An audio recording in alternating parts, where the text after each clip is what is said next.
Harry's Game by Andy Hamilton, starring Jimmy Mulville as Thomas, Robert Duncan as Scumspawn, and Andy Hamilton as Satan.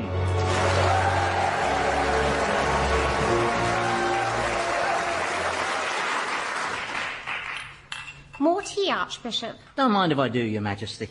How do you like it? Strong and sweet, like my monarchs. Flatterer. I must say, you're a lot more fun than the old Archbishop of Canterbury. Really? Yes, he never took me salsa dancing. Has his condition improved at all? No, he's still in intensive care. Oh, poor man. That was a terrible incident, wasn't it?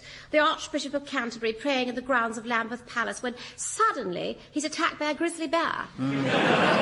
Yeah, well, these things happen. Were there any witnesses? No, but apparently Crime Watch are going to stage a reconstruction, you know. Someone dressed as an archbishop being savaged by someone in a bear costume, you know.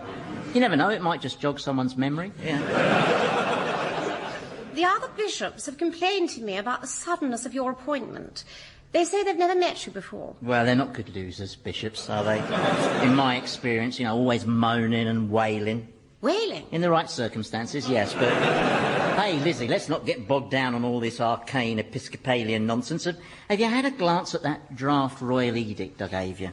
Yes. Now, let me get this clear in my own mind. You want me to use my power for the good of mankind? That is correct. By going live on TV and saying that global immorality has to stop because it's consigning unprecedented numbers to the fires of hell, which is causing chronic overcrowding and giving rise to health and safety issues. Also correct. But why do you need me? Well, because you're a figure who's respected worldwide. No, nobody pays any attention to me anymore. You'd be better off getting Mr. Blair to talk about this moral collapse. No, Blair's not right. Why not? People would listen to him. Yeah, but they wouldn't believe him. No, that's true. He tricked me into supporting the war, you know. Did he? Oh. Yes, he told me that Saddam wanted to ban fox hunting. He showed me the intelligence reports and everything. Right, well... Mind you, that's prime ministers for you. They lie. True.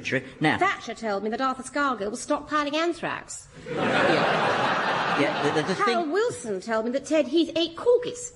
Yeah. Yes, John Major said he knew what he was doing. Yeah. Listen, love, I'm sorry they all fibbed to you, all right? But perhaps we could concentrate on the task in hand, which is, you know, denouncing all the causes of the moral degeneracy that are clogging up hell, so... You mean denounce all the things on this list you gave me? Yes. It's quite a long list, isn't it? Well, moral degeneracy comes in so many forms these days. 127, to be exact. That's right, 120... Wait, no, that's not right. No, it's 64. Not 127. Philip added a few, see? Oh, yes. It's quite angry handwriting, isn't it? Yeah. A lot of random capitals. Yeah, his suggestions are a bit more specific than mine, aren't they? What's that say there? Burrell. Right, yeah.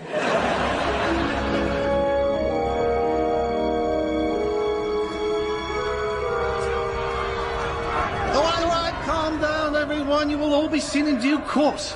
Look, I'm sorry about the delays and the overcrowding.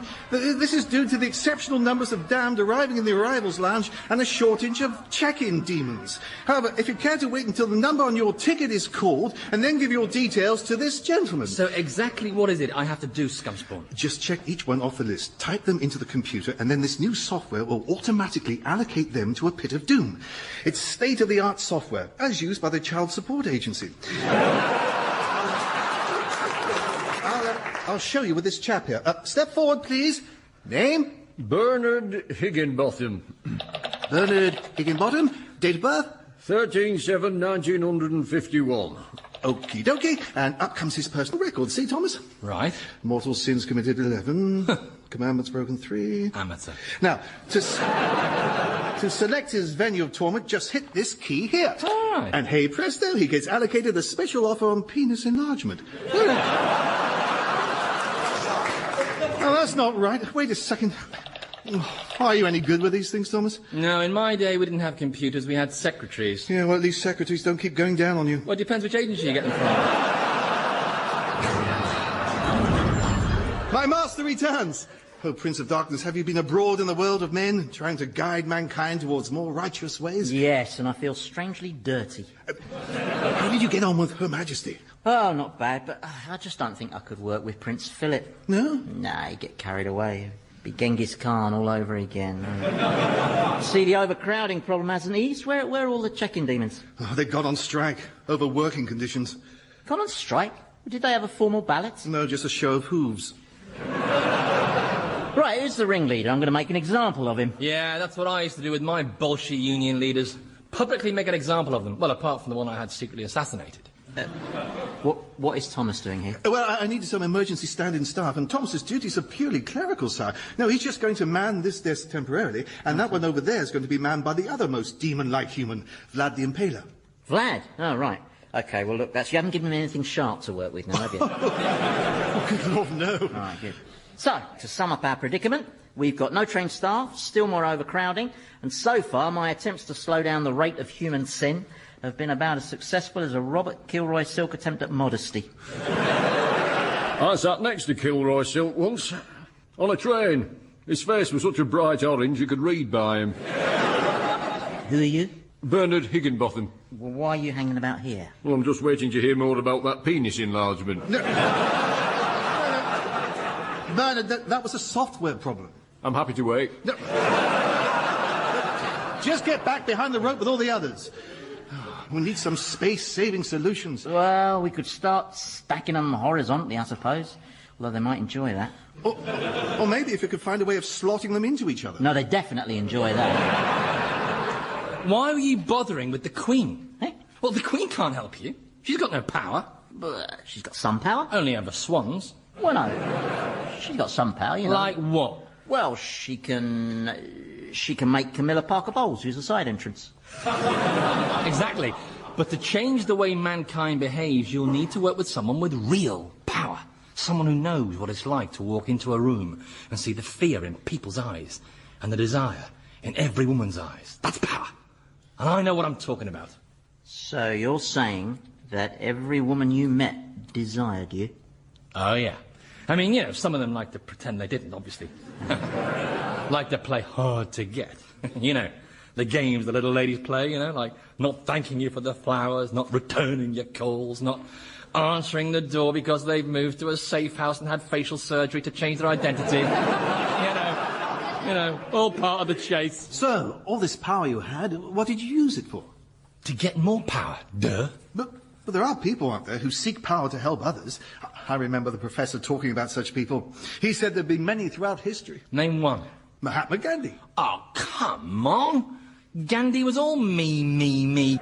If you ask me, he deliberately got himself assassinated just so that Attenborough would make a film about him. That's rather cynical. Yes, even I think that's cynical, and I'm Satan, yeah. I suppose you'd argue Nelson Mandela only took power in South Africa so he could get to meet the Spice Girls. Well, an idiot can work that out. And just did. You see, power is the ultimate buzz. It's like, well, why am I explaining this to you? I mean, you get to wield power all the time. Yeah, but only as part of my job spec, and not for my own personal gratification. No? Then why'd you laugh every time you fill my testicles with angry wasps? Oh, come on, I'm not made of stone.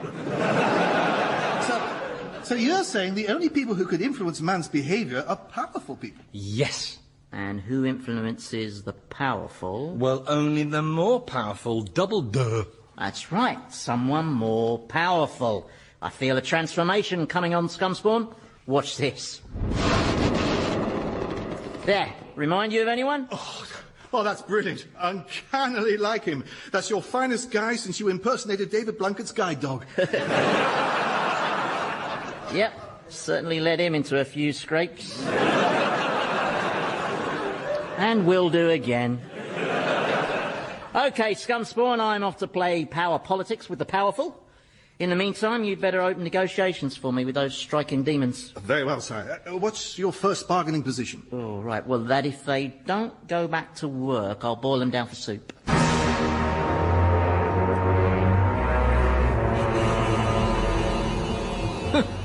This is a very nice private box you have here, Roman. Which is your Chelsea team? The ones in blue, President Putin. Are you all right?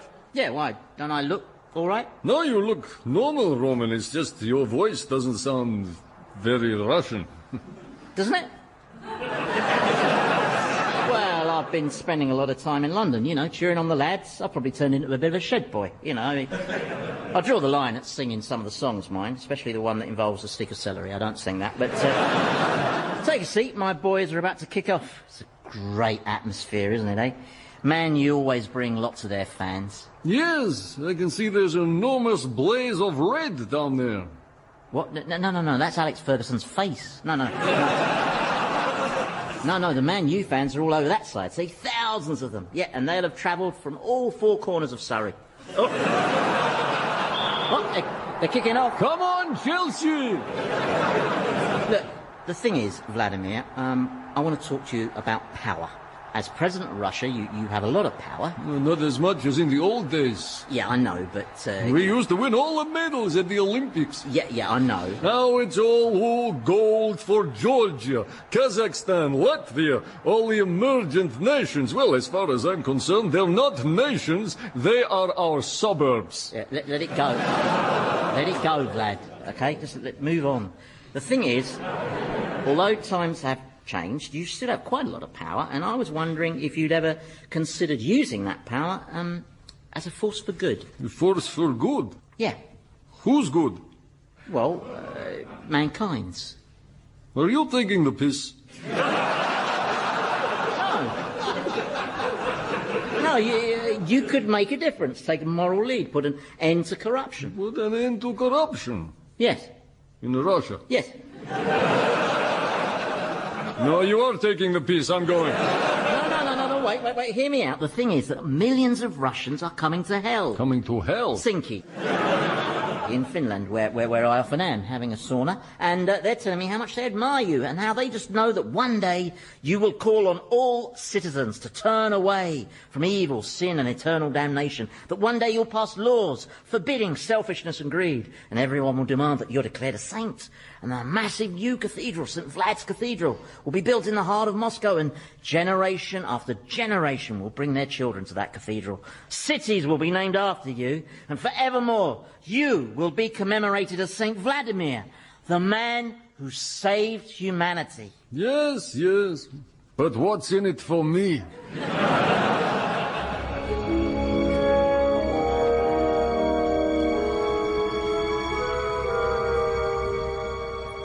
How are you getting on, Thomas? Very well, I'm quite enjoying this. Well, look, I'm going to be manning that desk over there for a bit. Why, what happened to Vlad the Impaler? Well, there was a bit of a setback. He managed to get hold of a propelling pencil.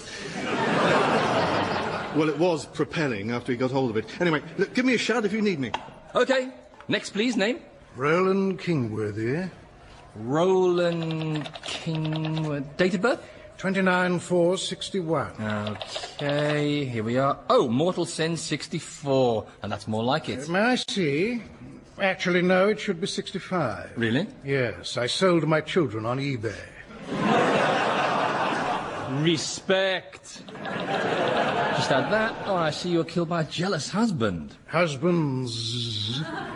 We formed a queue. All very Agatha Christie. Husbands. Ace. Oh, I'm not proud of it. No? No, I should have got them before they got me. Yep, that's the golden rule. I can see you're a man after my own heartlessness. Do you mind if I ask why you're processing me, dear boy? The check-in demons have gone on strike. I blame Bob Crow. What's Satan doing about it? Well, he's abroad in the world of men, trying to get humans to behave better. But... It's a long story. So who's in charge? Well, technically, that demon over there, Scumspawn. Oh, the good-natured moron, if you'll excuse the tautology. So he's minding the domain. What? Well, top man away, incompetent deputy in charge, large workforce of disaffected underlings. I smell... opportunity. Do you mind if I join you in that evil laugh? Be my guest.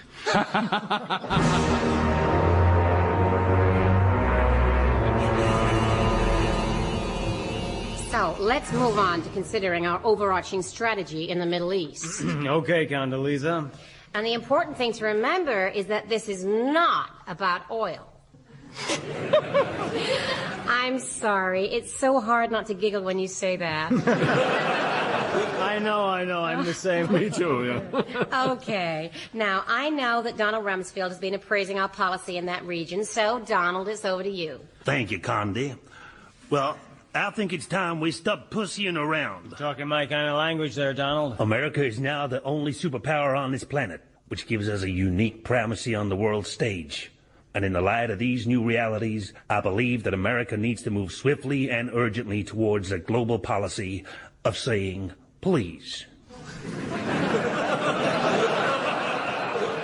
America should say please? Perhaps you could explain quite how that would work, Donald. Well, for instance, if United States soldiers were on an operation, instead of shouting things like, get on the ground, hands behind your head, one more move and you're dead, you mother, they would say, please excuse this intrusion, we're sorry for any inconvenience. Before they search the building. Or help put up some shelves, yeah. Oh, I see what you're getting at, Donald. You're talking about changing perceptions. We make an effort to win hearts and minds so that when Arab civilians encounter our soldiers, they can see beyond the guns. That's right, isn't it? No. No? No, they won't see beyond the guns. Because there won't be any guns. No guns. No. Guns hurt people. And that just makes everybody cross. I have to say, Donald, it's not exactly a typical Rumsfeld-like strategy, given that it doesn't involve humiliation or nakedness. Oh, it's not mine. Then who came up with it? The angel who visited my bedroom last night. Okay, Donald. What did he look like, this angel? Well, angelic. You know, big white feathery wings, glowing golden halo, little lapel badge with Gabriel written on it. A lapel badge. Yep. Behold, Donald, you have been chosen to receive God's divine plan, he said in his funny little nasal voice. Well, with respect, Donald, I think you imagined all this. No, he didn't. What? I can see the angel. He's standing in the corner of the room watching us, see? Howdy. Gabriel's the name, glad tidings is the game.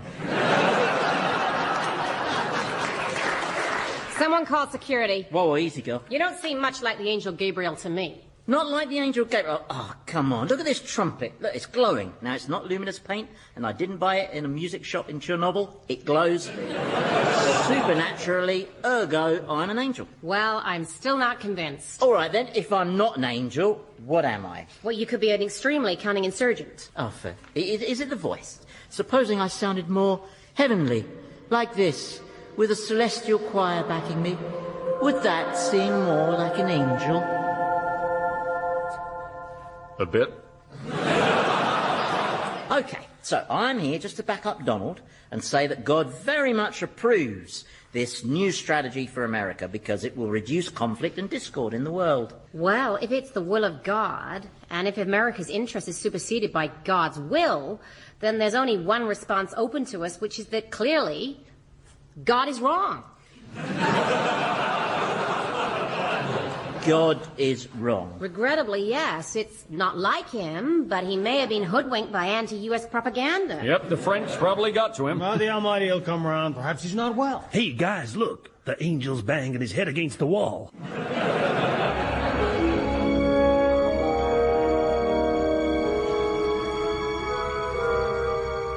All I'm saying is, Roland, that based on my experience, I think that attempting to overthrow Satan is on balance a bad idea.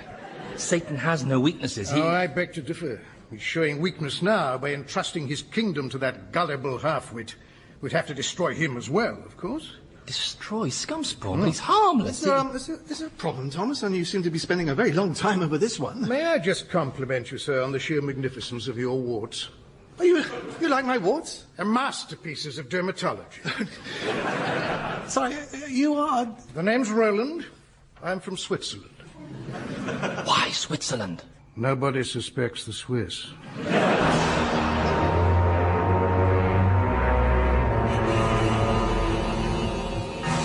And so, fellow council members, we come to the moment that our Secretary-General Kofi Annan referred to in his opening remarks. His keynote address to the UN Assembly. But before I call him to the microphone, I see the Belgian ambassador has a question. Yes? What is it? Yes, I would like to ask, what has happened to Kofi Annan's voice? I've got a cold. A cold? Yes? But your voice sounds completely different. Yes, it's a very nasty bug that's doing the rounds. Makes you sound like Anthony Worrell Thompson. Doctor said plenty of rest and fluids now. But even your accent is different. Well, that's because I am from Ghana. And the Ghanaian accent is very hard to do when you have this virus that affects the nose and mouth. It also makes you short-tempered with people who ask too many questions and are looking for a knuckle sandwich. That's not like Kofi Annan. No, he's usually so conciliatory. Not himself at all. Well, I look myself, don't I? Well, yes, Good, but... then shut it. Boutros Ghale never spoke to us like that. No, and look where it got him. All he'd be remembered for is as a comedy surname. But I have a chance to achieve something with all of your help. You see, all over the world, politicians are abusing their power. Now, I'm proposing that the United Nations should intervene to end those abuses. And bring about an end to world conflict. Yeah, because I am proposing that the United Nations stops all human conflict by abolishing nations. So you've lost us there. Who are the biggest power abusers on the planet, if you don't count Simon Cowell? I'll tell you. Nations. Now, supposing we all stop defining ourselves by our nationality and instead defined ourselves as citizens of the world. I'm not sure this proposal is very realistic. Oh, come on, you of all people should support it. I mean, if there was no such thing as nationhood, you wouldn't have the embarrassment of being Belgian. I mean, how many incentives do you need? I am proud of being Belgian. Well, you're just being silly now. Countries are just accidents of history. Until recently, there was no such thing as Germany. It was just a rag bag of tiny, powerless states. Yes. Yes. Nations are temporary, you see. Everywhere started out as somewhere else and will end up as somewhere else. I mean, you there, down the front, who do you represent? Bosnia-Herzegovina. Exactly. I mean, till recently, that wasn't a country. It was just a lot of points at Scrabble. 作为中国的代表，我认为非洲国家是这个重要的主义，未来的世界带来和平与稳定。近些年来，中国已经废除了几个国家。 His Excellency, the Ambassador for the People's Republic of China, thinks it is an excellent idea to abolish nations. Customer, good. He says that in recent years, to bring peace and stability, China has abolished many nations. Yeah, that's not quite what I'm talking about, is it? And I think you knew that, really. Yeah. Well, the idea of abolishing the concept of nationhood has many attractive aspects. Of course it does. Though, of course, if there were no nations, there'd be no more need for a United Nations. Or ambassadors. Living in big plush embassies. And being exempt from parking fines. And generally having a brilliant time at public expense. Yes, I don't think we need to vote on this one, do you? Why's Kofi banging his head against the wall?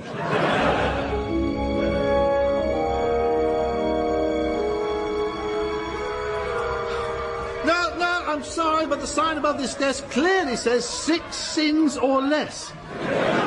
So please get yourselves in the appropriate queue. Are you all right over there, Thomas? Yeah, I'm fine. I'm just allocating this UKIP member to the pit of gesticulating Frenchmen. At last, my master has returned. How did you get on? I've had it with that species, do you know that? For countless centuries, I've been beguiling them into doing stupid, selfish, sinful things. It was so easy. It was like stealing candy from a baby. But the moment I try to get them to do something sensible and decent, then suddenly it's like stealing candy from Vanessa Feltz. I tell you, I used to think I understood the depths of human self-obsessed depravity, but they've taken it to a whole new level, yeah? I think I'm out of my league. Yes, I think you are. What? Right, to condemn humanity in this way. It's not fair that such a superb Prince of Darkness as yourself should have to work with such dross. Well, exactly. I mean, sorry.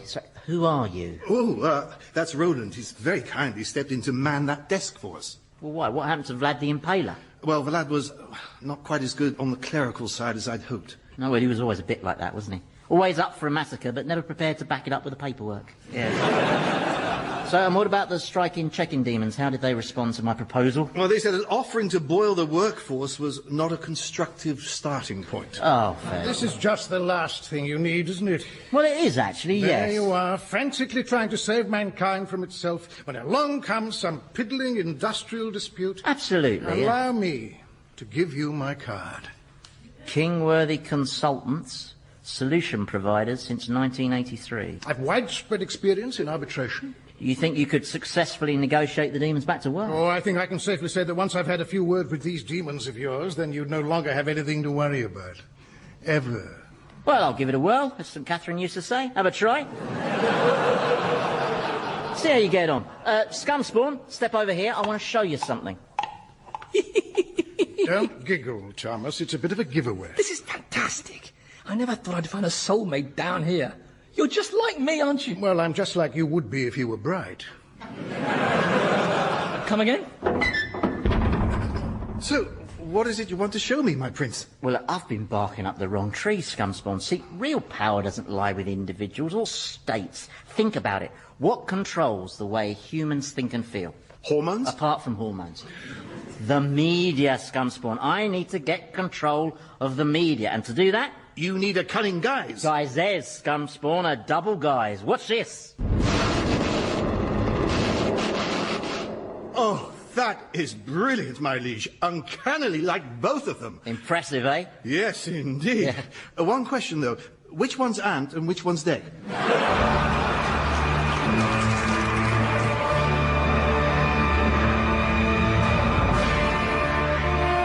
Old Harry's Game featured Andy Hamilton as Satan, Jimmy Mulville as Thomas, Robert Duncan as Scumspawn, and Geoffrey Whitehead as Roland, with Felicity Montagu, Philip Pope, Hugh Dennis and Tony Maudsley.